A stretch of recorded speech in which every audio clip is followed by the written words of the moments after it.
In the previous video, you used Visual Studio's ASP.NET MVC website template to create a new ASP.NET MVC project. In this video, we'll explore what Visual Studio generated and find out what makes an ASP.NET MVC application tick. As you might guess from the name of the framework, you'll find the most important parts of the application in the Models, Views, and Controllers folders. First, let's look at the Models folder. It starts out mostly empty, with just the models that support the registration and login process that the Internet template provides out of the box.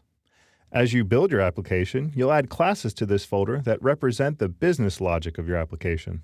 For example, since the demo application we'll be building throughout this course is an online auction site, we'll be adding an auction model to this folder in the next few videos.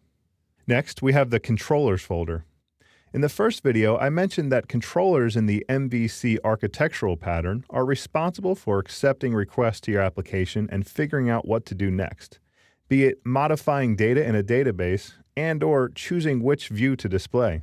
In the ASP.NET MVC framework, controllers are actually just regular .NET classes that implement the system.web.iController interface, or more often the system.web.mvc.controller base class that implements that interface, and whose names end with the controller suffix. These controller classes are important, but the things that actually handle requests are the methods in these classes called controller actions.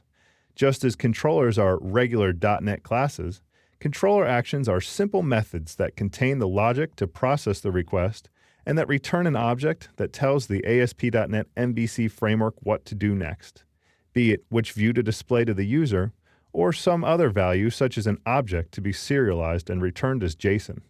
To help you get started, the ASP.NET MVC Internet project template generates two controller classes for you, the Account Controller and the Home Controller. As I mentioned earlier when we saw its model classes in the Models folder, the Account Controller contains all of the logic you need for users to create an account on your site and log in.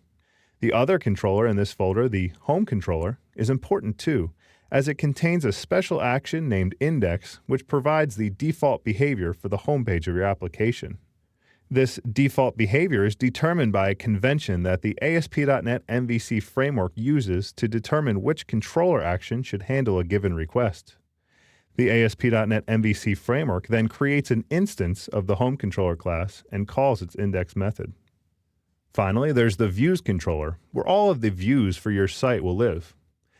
Within this folder are subfolders with names that correspond to controllers. Inside of these subfolders are the views that those controllers will display. You may also notice the Shared folder, which contains views that can be used throughout the site. Now that we're acquainted with the ASP.NET MVC folder structure, let's move on to the next video and begin developing our application.